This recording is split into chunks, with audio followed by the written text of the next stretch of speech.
Señor a cada uno de ustedes. Siempre es grato estar en la casa del Señor. Sabemos que sus misericordias siempre se renuevan. Una de las cosas importantes hoy en día, en la actualidad, es la tecnología. Como usted bien sabe, la tecnología ha avanzado demasiado y ha avanzado tan rápido que nosotros podemos conseguir las cosas instantáneamente. Inclusive podemos por una aplicación pedir comida y puede llegar, ¿cierto?, el supermercado, nos pueden venir a buscar. Y hasta hay pilotos automáticos, ¿cierto?, ya en Estados Unidos, donde los autos se manejan solos, no se necesitan personas.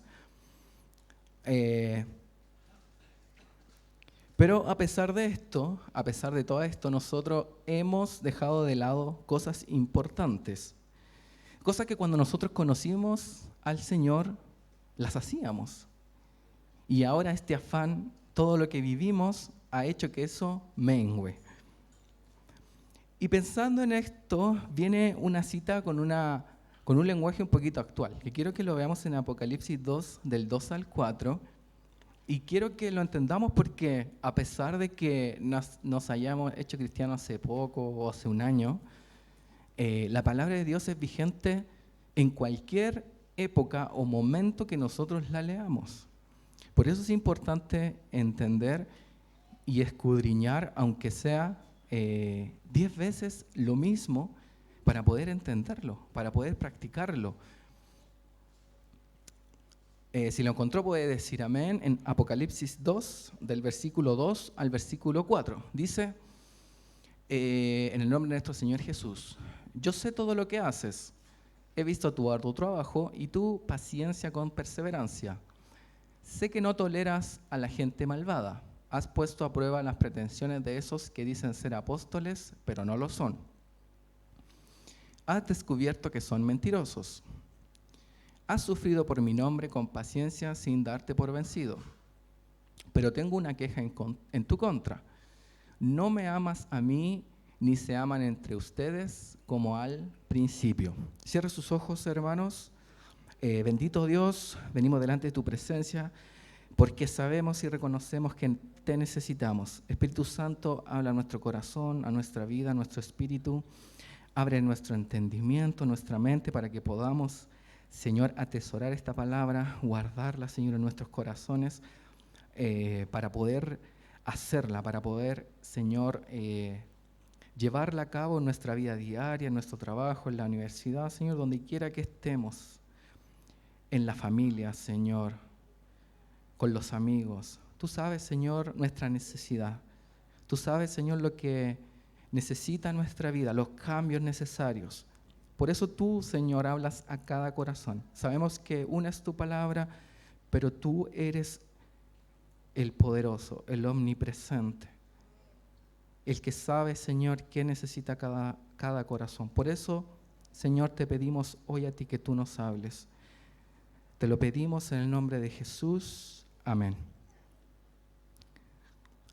Entonces, en Apocalipsis 2, del 1 al 7, vemos las palabras del Señor Jesús que van dirigidas hacia la iglesia de Éfeso. Vemos que en todo su contexto externo, todo lo que ellos hacían, todo lo que ellos vivían, eran perfectos, ¿cierto? Pero había algo que a Jesús le desagradaba. ¿Y qué es lo que era? Habían dejado su primer amor. No dice que lo habían perdido o que dejaron de amar a Dios, ¿cierto? Ahí no dice, y me dejaron de amar y ya no sentí más su amor. No, dice que habían perdido, habían dejado su primer amor. Dando sentido, en versículo, 4, dando sentido a qué cosa, a ocuparse de otras cosas, dejando de lado algo muy importante para nuestras vidas, que es el amarle. Todos acá amamos al Señor Jesús, ¿cierto? Amén. Nosotros lo amamos con todo el corazón. Pero cada vez que viene esta palabra a nuestras vidas, nosotros debemos tomarla con humildad. y decir, Señor, yo te amo, pero ¿qué quieres de mí hoy? Yo no tengo duda de que yo ni usted ame al Señor Jesús, ¿cierto? Pero dice que has dejado tu primer amor. ¿Quieres saber qué significa el que hayamos perdido el primer amor? ¿Quieres saberlo? Porque puede ser que usted me diga, no, hermano, yo todavía sigo con mi primer amor. Pero aquí vamos a ver 4 puntos y acabados esos 4 puntos usted se va a dar cuenta si ha perdido su primer amor. Primero, perder el gozo por la lectura de la palabra de Dios. Si usted ha perdido el gozo por leer la palabra de Dios, ya con eso ya estamos listos. Debemos tener un cambio en nuestro corazón, desde ya. Si usted va y dice, no tengo ganas de leer, ya este punto está listo. Porque es que dice, debemos sentir gozo. Sí, quiero leer la palabra, necesito una necesidad. Porque cuando nos convertimos recién al Señor, ¿qué queríamos? Leer, aprender, venir a su casa con gozo, no obligados, no por religiosidad, no porque había que hacerlo. 2, el afán de este mundo. Si usted está más preocupado de las cosas de este mundo más que de Dios, ha perdido su primer amor. Tercero, ya no oramos frecuentemente. Hemos perdido nuestro primer amor. Y cuarto, el pecado. Creo que vayamos a Lucas 10, del 25 al 37, para que veamos el primer punto, que es perder el gozo por la lectura de la palabra de Dios. En Lucas 10, del 25 al 37.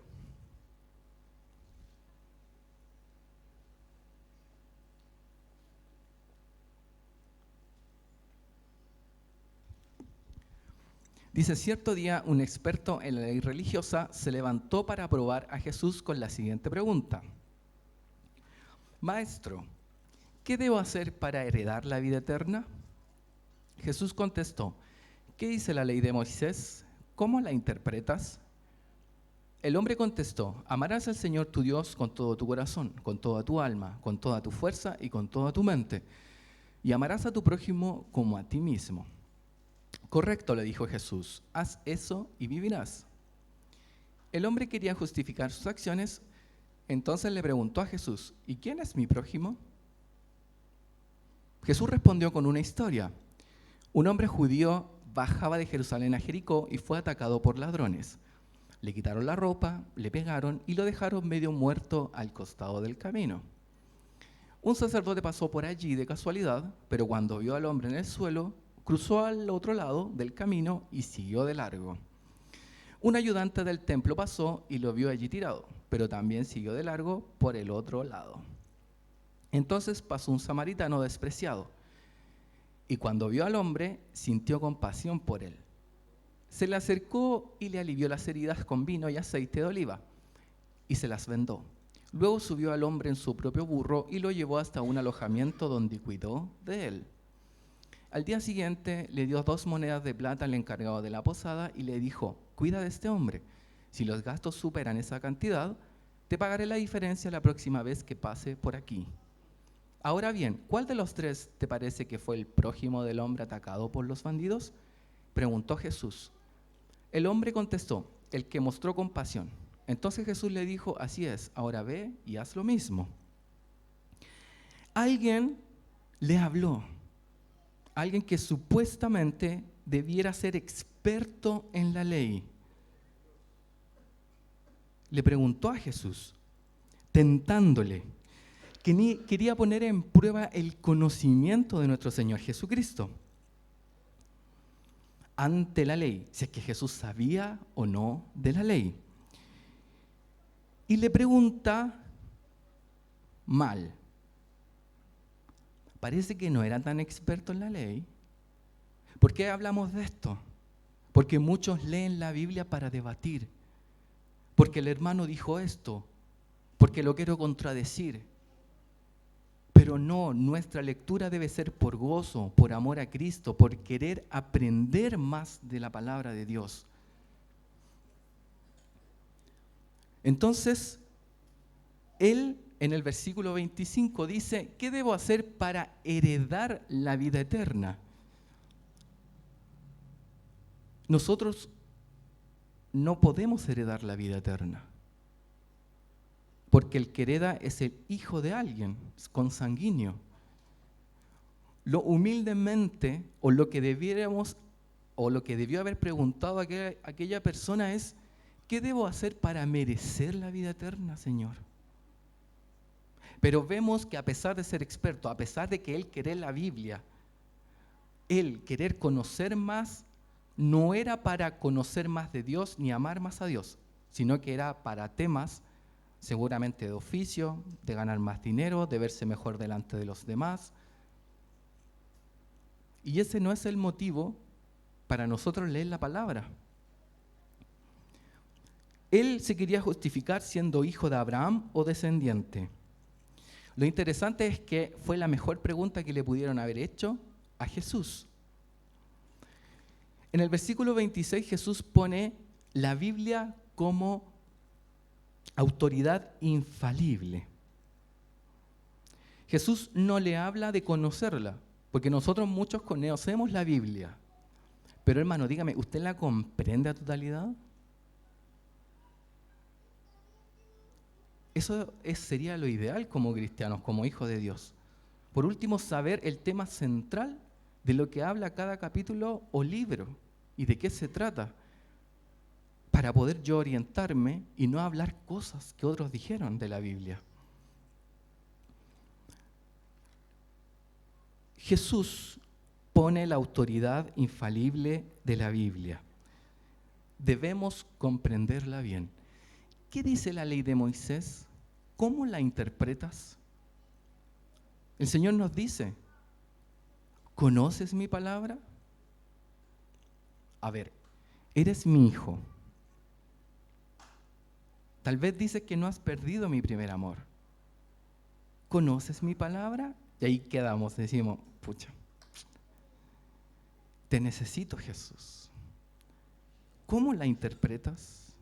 ¿A tu manera? ¿A tus gustos?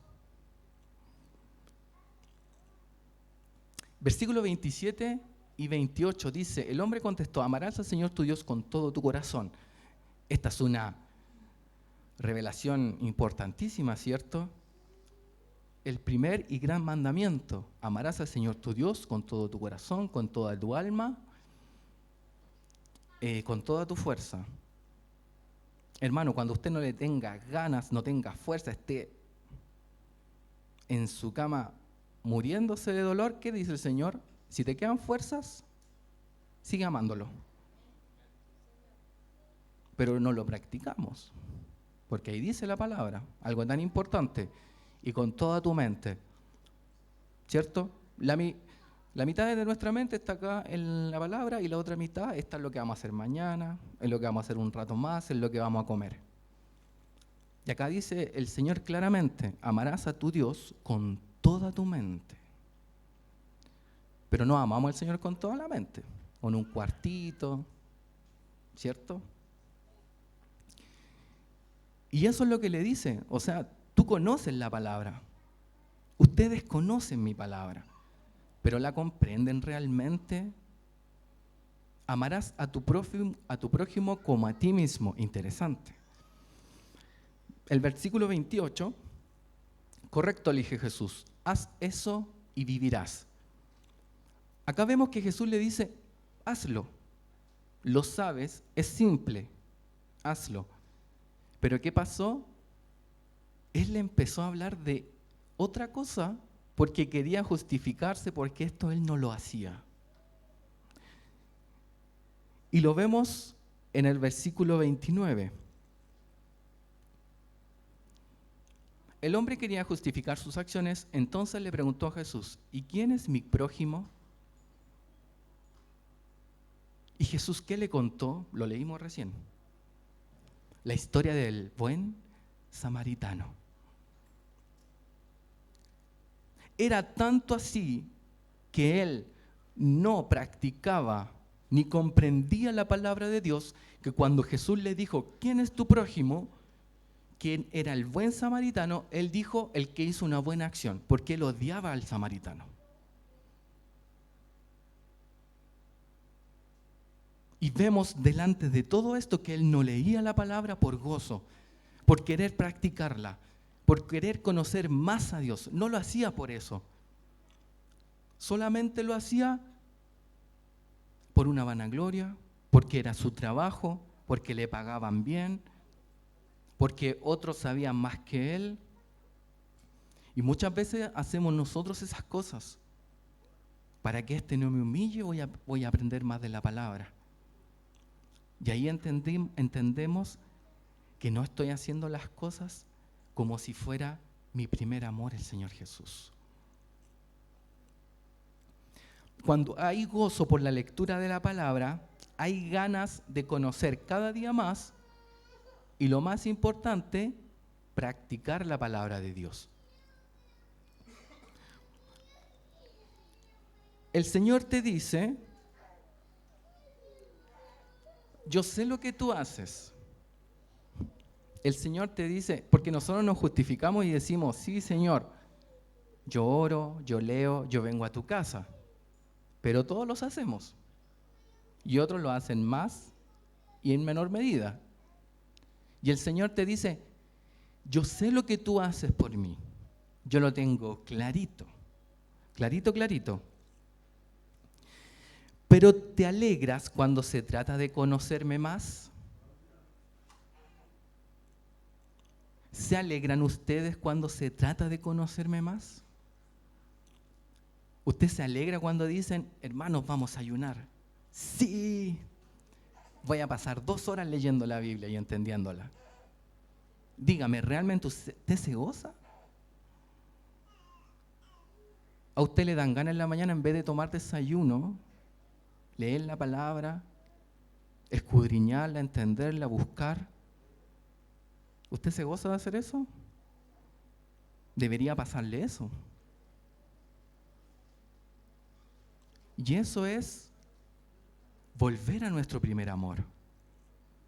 Y hermanos, es complicado, porque después nos basamos en cómo yo hago cosas para mostrar mi amor a Dios, y no es así.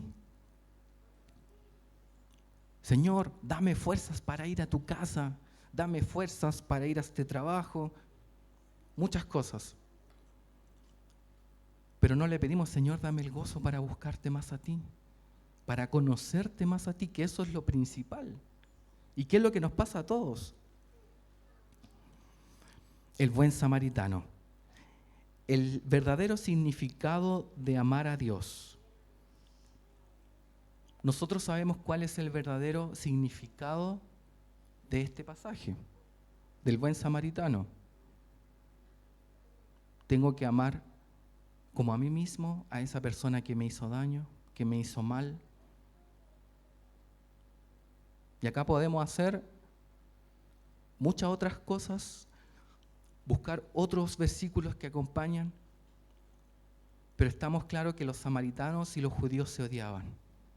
Y el Señor le dice: tal vez amas al Señor con todo tu corazón, pero a tu prójimo no lo amas como a ti mismo. Y eso es lo que el Señor quiere. Porque dice la palabra: ¿qué sentido tiene? ¿Qué cosa buena tiene que tú ames a los que te aman? Si los malos hacen eso. La única diferencia hay entre ellos es cuando amamos a los que nos odian, a los que nos hicieron daño, a los que hablaron mal de nosotros. Esa es la diferencia entre un cristiano, un verdadero hijo de Dios, y alguien que no ama a Dios. 2. Te preocupas más de otros asuntos que por tu comunión con Dios. Vamos a Lucas 10, del 38 al 42, esos mismos versículos, del 38 al 42.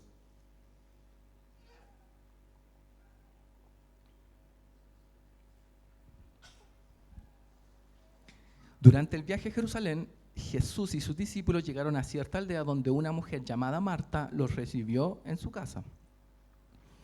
Su hermana María se sentó a los pies del Señor a escuchar sus enseñanzas, pero Marta estaba distraída con los preparativos para la gran cena.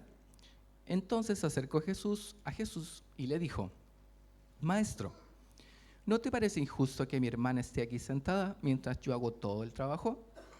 Dile que venga a ayudarme. El Señor le dijo: mi apreciada Marta, mire, qué hermoso el Señor Jesús, mi apreciada, mi amada Marta, está preocupada y tan inquieta con todos los detalles. Hay una sola cosa por la que vale la pena preocuparse. María la ha descubierto y nadie se la quitará. Claro, nosotros leemos esto y decimos: no, si yo soy María, ¿cierto? Yo soy María porque me preocupo, ¿cierto?, del Señor, ¿cierto? Pero preferimos hacer el aseo, preferimos hacer comida antes que tener un momento con el Señor, ¿sí o no? Preferimos hacer otros quehaceres, preferimos ver la teleserie,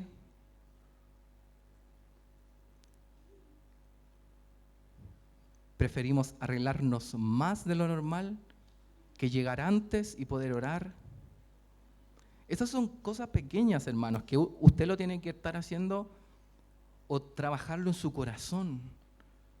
Porque nadie de nosotros le puede decir a usted lo que tiene que hacer, sino que usted una comunión personal con su Señor, que Él le pueda hablar a su vida y le diga: esto no es tan importante para mí. Y que usted pueda entender que hay cosas más importantes que el afán, más importantes. Esto puede ser la universidad, puede ser su trabajo, los quehaceres del hogar, de la iglesia. Muchas veces son más importantes los quehaceres de la iglesia.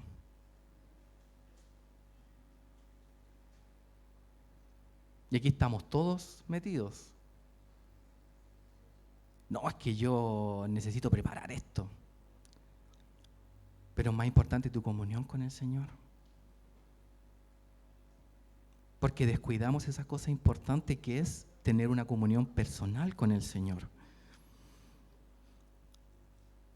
María ha escogido la mejor parte. Cuando digo yo prefiero escuchar a Dios, nuestra vida cambia completamente. Decida usted escuchar primero a Dios, buscarle. Hermanos, vamos a tener tiempo para todo. Pero créame que sus últimas horas de vida va a estar rogándole al Señor. Y no sabemos cuándo moriremos. No sabemos cuándo el Señor venga a buscarnos. Y el Señor te dice, es más importante, más que cualquier cosa, es conocerlo a Él.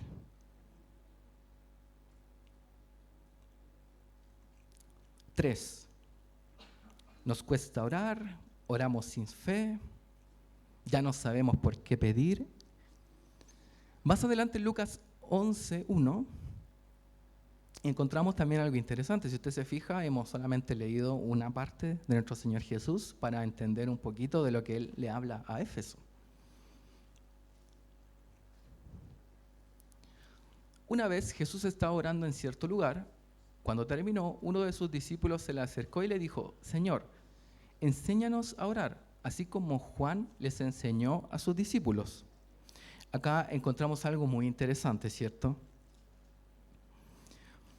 Jesús estaba haciendo lo que Él había pedido a Marta, lo que Él había amonestado a Marta, ¿cierto? Preocúpate de lo más importante, que es conocer a Dios. Y luego, ¿qué hace Jesús? Se puso a orar, porque eso es importante. Luego de haberle hablado a sus discípulos, a María, de haberles predicado, Jesús se va a algo importantísimo, que es la oración, que es comunión con el Padre, que fue lo que hizo María. Dejó todo, ¿cierto? Y se puso a escuchar ¿a quién? Al Maestro. Cuando el Señor acabó de orar, un discípulo notó la facilidad con la cual Cristo oraba. Recuerden que antes hacían vanas repeticiones, leían salmos, pero no era algo personal, era más bien algo escritural, donde yo me ponía a leer y me sentía mejor, ¿cierto? Hoy día leí la Biblia, hoy día hice oraciones que hizo David, así que por hoy estoy excelente. Pero vemos como un discípulo notó la autoridad, la diferencia con la cual oraba Jesús. Señor, si tú me enseñas y me guías en la oración, no tendría dificultad para hacerlo todos los días. Sabemos que el orar es como hablar con alguien. Así de natural debería ser la oración. A menos que usted sea una persona muy antisocial, todos los días hablamos con alguien. Contestamos, respondemos, pero no así con nuestro Señor Jesús, que debería ser mucho más natural. Cada vez que nos levantamos, decir, gracias Señor por este día más de vida. Gracias Señor porque tengo dinero para ir a comprar un desayuno, no todos pueden. Y el desayuno que yo quiero. Porque hay muchas veces antes, hace 30 años atrás, era lo que había, ¿o no? Pero el Señor te dice, yo te he dado todo, no te debes preocupar ni... Hermano, usted no se debe preocupar ni de comer, porque sabe que mañana el Señor le va a dar. Y a su gusto más encima. Y hay algunos que comemos tanto que hasta nos enfermamos de la guata. Y que para eso también hay reprensión de parte del Señor. Debemos cuidar también nuestra salud. Si el Señor nos enseña a orar, oraríamos confiado en que Él responde y sabría qué pedir y por quiénes pedir. ¿Quién nos puede ayudar a orar fervientemente? El mismo Jesús. No podemos decir que arrodillándonos más o humillándonos más vamos a aprender a hablar más con el Señor. No. Él mismo es el que nos da esa naturalidad para hablar con Él.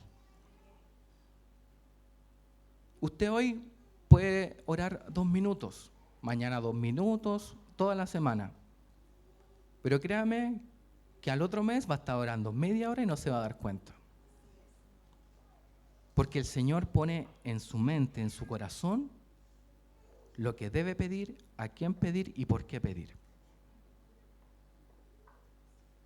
Y hay hermanos que son mucho más inteligentes, que el Señor les da sabiduría, y ellos anotan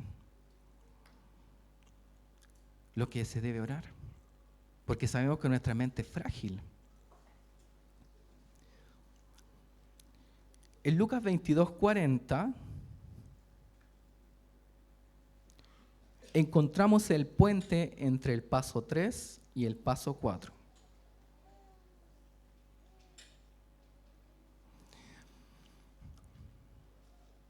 Dice, allí les dijo, oren para que no cedan a la tentación. ¿Qué pasa cuando dejamos de orar? Empezamos a pecar. Y usted podría decir, no, si yo no peco igual.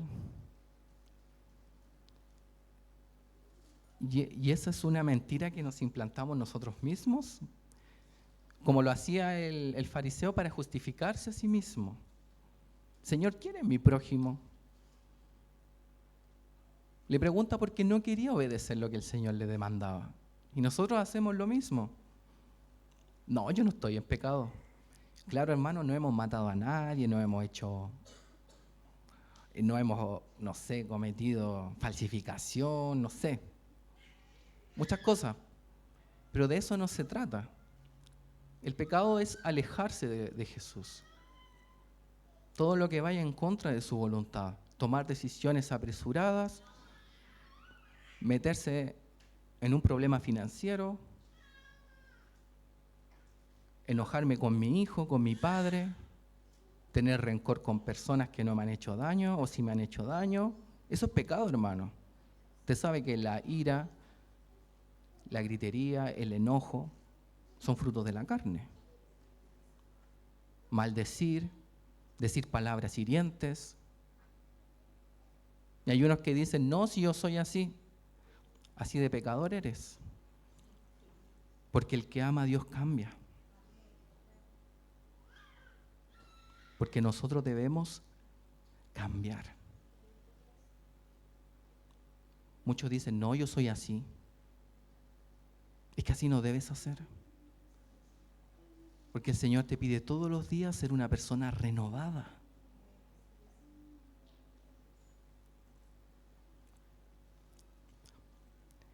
Entonces, ¿qué pasa cuando nosotros dejamos de orar? ¿Cuál era el punto 1? ¿Se acuerdan, hermanos? ¿Ya no leemos la Biblia? Con gozo, muy bien. Segundo, el afán, ¿cierto? Las preocupaciones de la vida, que esas son obviamente normales y todos los días peleamos contra eso, porque es nuestra vida natural, ¿ya? No nos vamos a deshacer de eso hasta que vayamos al cielo. Y luego de eso el afán, perdemos la oración. Y si ya no hay ninguna de estas tres cosas que viene, el pecado. Pecados que no queremos dejar o pecados ocultos. Primera de Reyes 11, del 1 al 4, vamos a ver. Primera de Reyes 11, del 1 al 4.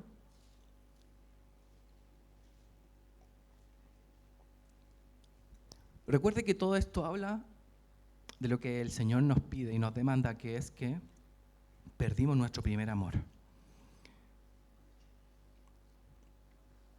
Primera de Reyes 11, del 1 al 4 dice, ahora bien, el rey Salomón amó a muchas mujeres extranjeras, además de la hija del faraón. Se casó con mujeres de Moab, de Amón, de Edom, de Sidón y de los hititas. El Señor había instruido claramente a los israelitas cuando les dijo, no se casen con ellas, porque les desviarán el corazón hacia sus dioses. Sin embargo, Salomón se empecinó en amarlas. En total, tuvo 700 esposas de cuna real y 300 concubinas. En efecto, ellas apartaron su corazón del Señor. Cuando Salomón ya era anciano, ellas le desviaron el corazón para que rindiera culto a otros dioses, en lugar de ser totalmente fiel al Señor, su Dios, como lo había sido David, su padre. La gran sabiduría, hermano. Usted puede ser inteligente, sabio, puede tener el mejor título, puede ser el mejor en su trabajo. Eso no va a dejar que usted deje de pecar. La única manera de dejar de pecar es amando al Señor con todo nuestro corazón. Y recuerde que Salomón era el más sabio de toda la tierra.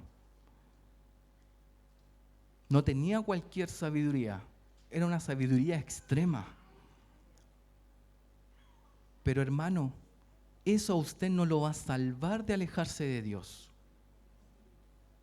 sino que va a ser un obstáculo para acercarse a Dios.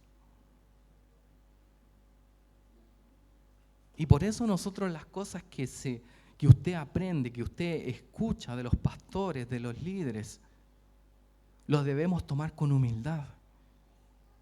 De decir, Señor, ¿estoy fallando en esto? Abre mis ojos, porque mi carne dice, no, lo que predicaron a mí no me afecta. Y entender que todo lo que se habla es por un propósito, es por un motivo. No por la persona que esté adelante, sino por una oportunidad más de volver al Señor.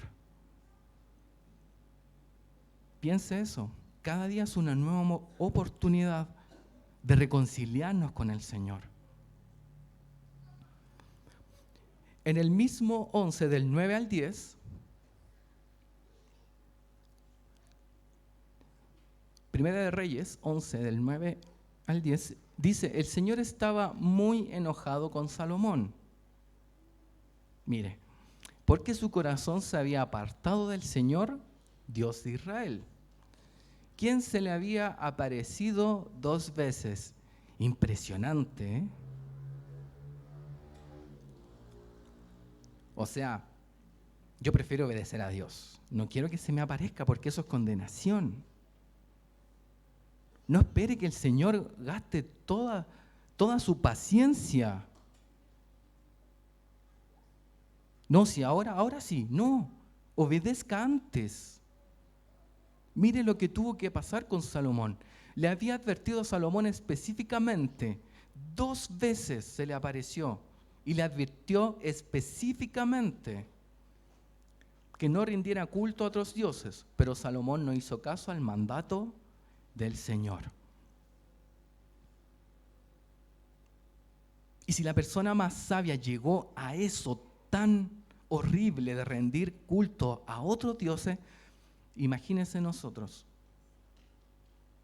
que nos falta conocimiento, que nos falta madurez, que nos falta sabiduría.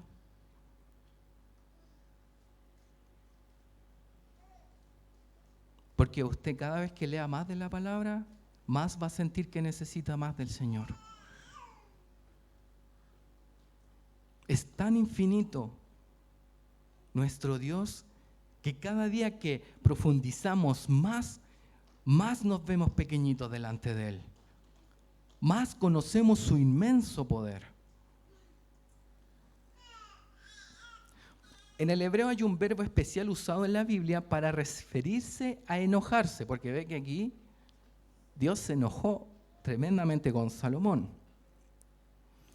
Y este verbo solo se emplea referente a la ira divina. Una forma de este verbo se utiliza para expresar el forzarse a sí mismo para irarse con una persona que es amada. Dios amaba a Salomón con todo su corazón. Imagínense Salomón, jovencito, con un corazón tierno. ¿Qué quieres que te dé? Señor, dame sabiduría para poder gobernar tu pueblo. Y Dios le dio sabiduría, riquezas, todo, un ejército, renombre. Ese corazón tierno se convirtió en un anciano que le rendía culto a otros dioses, soberbio. Eso es solamente por no estar cerca de Dios, de pecar contra Dios. En otras palabras, el Señor, debido a su naturaleza, a pesar de la caída de Salomón, tuvo que forzarse a sí mismo para enojarse con Salomón. Es asimismo con nosotros. Dios nos ama tanto. Y usted me podría decir, ¿cuánto es el amor de Dios? Es tan infinito el amor de Dios que dio a su Hijo por usted, por mí. Imagínese el tremendo amor que le tiene Dios a usted, que cada día nos habla para que dejemos el pecado que estamos haciendo. El Señor nos habla porque nos ama, no porque nos quiera humillar, no porque nos quiera ver caer. Él lo hace porque nos ama. Por eso la ira de Dios no cae sobre nosotros. Porque si la ira de Dios cayera sobre nosotros, se abriría la tierra, que sería algo poco, y nos tragaría a todos. O saldría fuego y nos quemaría. O vendrían, o lo que pasó con Sodoma y Gomorra. Para el Señor eso es simple. Pero vemos el amor de Dios que no nos consume y que cada día nos da una nueva oportunidad. Apocalipsis 2 del 4 al 5.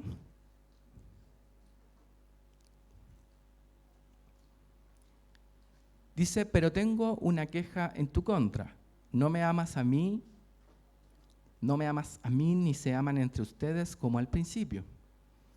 Mira hasta dónde has caído. Vuélvete a mí, dice el Señor, y haz las obras que hacías al principio. Si no te arrepientes, vendré y quitaré tu candelabro de su lugar entre las iglesias. El Señor te dice, hay oportunidad. Vuélvete a mí. Te amo tanto que quiero que vuelvas. Cada día es un nuevo día que yo te doy para que tú vuelvas a mí y seas ese hijo amado como el que me amaste cuando me conociste. Cierra sus ojos, vamos a orar. Gracias.